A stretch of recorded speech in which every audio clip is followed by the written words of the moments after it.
ideas are perceived to be orthodox or old-fashioned, and that is why we sort of do not pay too much of attention to them. Hi, I'm Priyanka Sambhav. I will be bringing Sanskari investment, and our attempt is that these not so good investment ideas should also be looked at by you, because some of them can fetch you good return. Today in Sanskari investment, we are going to discuss Sukanya Samrithi Yojana. How does it work? What are the rules, and why should you invest in Sukanya Samrithi Yojana? My guest today is certified financial planner Pankaj Matpal. Hi Pankaj, welcome to the show. Welcome to Money9. My first question to you is Sukanya Samrithi Yojana. How do you describe this small savings scheme, and what do you think are the good things about Sukanya Samrithi Yojana? Priyanka, this scheme was introduced in 2015.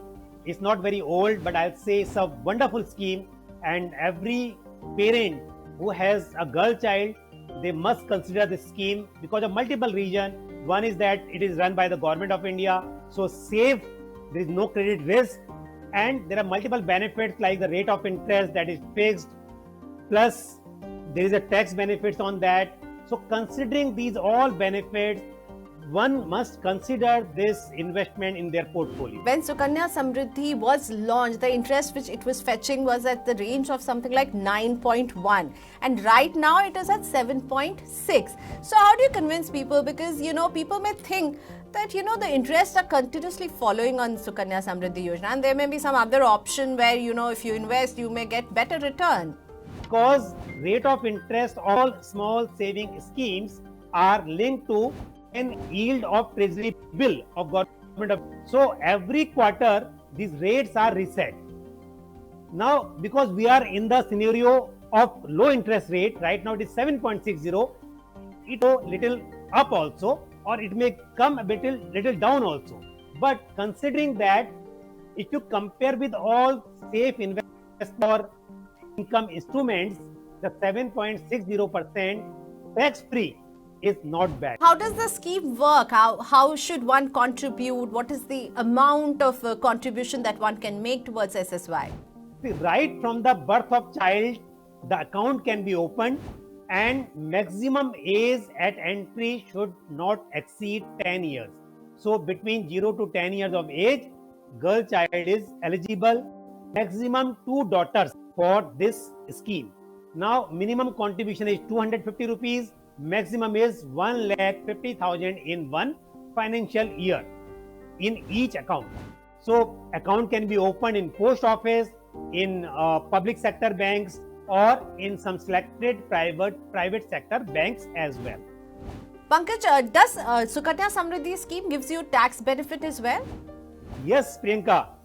Upfront means when you invest in the scheme, it is eligible for claiming deduction under Section 80C of Income Tax Act, but the limit is 1,50,000. So put together, whether you invest in Sukanya Samriddhi Yojana or other tax saving schemes under Section 80C, the total limit is 1,50,000.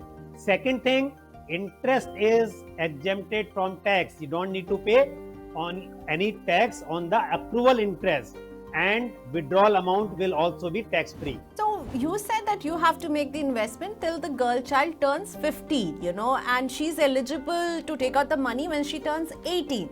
So when one stops making the contribution, the girl has turned 15, do we have to go to the post office and inform them about that, or it will be in an auto mode? Only when the girl turns 18, she could go and take out the money if she needs, or when she turns 21? See, first thing, when you open the account, birth certificate is mandatory. So it confirms that the child is, with date of birth of the child is recorded. Now when you want to withdraw money, you have to prove that the girl is above 18 years of age. First thing, the total term is 21 years. One can continue for 21 years from the date of subscription, date of starting, and girl gets married after 18 years of age. Anytime the total amount can be withdrawn. After 18 years of age, even if child is not married and you want to withdraw for certain condition, like for the higher education or for some medical emergencies, 50% of the total balance can be drawn in lump sum.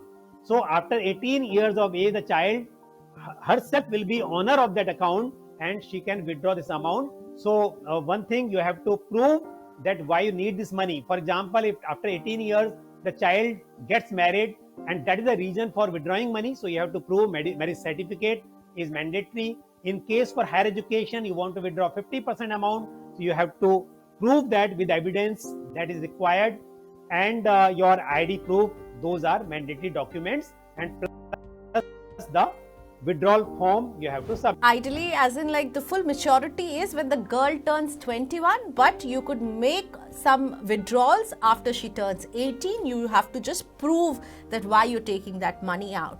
Now, Pankaj, I want to understand, how does the money grow in Sukanya Samrithi scheme? I know it's very difficult because the interest keeps getting reviewed after every, quarter, but sort of like if you could tell us how the money grows, if someone is interested and wants to see the path of the money.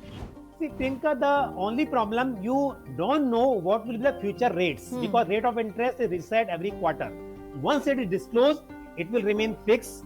So it's not like any investment which is market linked. It is not market linked, but rate of interest will reset every quarter. So if I consider the current rate of interest of 7.60% and we calculate, for example, if 1,000 every month is contributed in account, and for 10 years one contributes total 1,20,000 rupees, so roughly 3,25,000 around one can accumulate. So based on the rate of interest, the total maturity amount will matter, but the good thing is that rate of interest will be something which will be disclosed and you will get that, and second thing, it will be tax free for you, and there is no risk as far as credit risk is concerned because run by Government of India. Okay, so you think that Sukanya Samrithi Yojana is a good scheme to go for, and you don't think the inflation adjusted return gets impacted here because you're saying it's guaranteed return, but then when it will mature,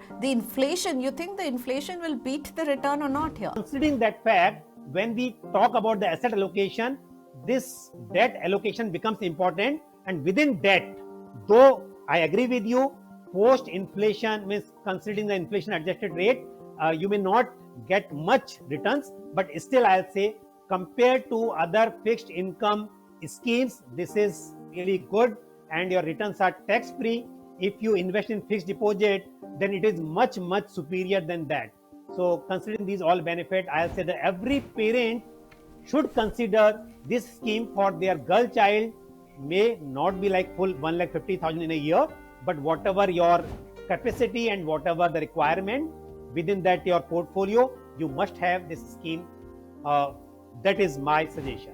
Okay, so our expert Pankaj Marpal is saying you should go for Sukanya Samrithi Yojana if you have a girl child at home. It is giving you a good return and also tax benefit. Thank you so much, Pankaj ji, for being on the show.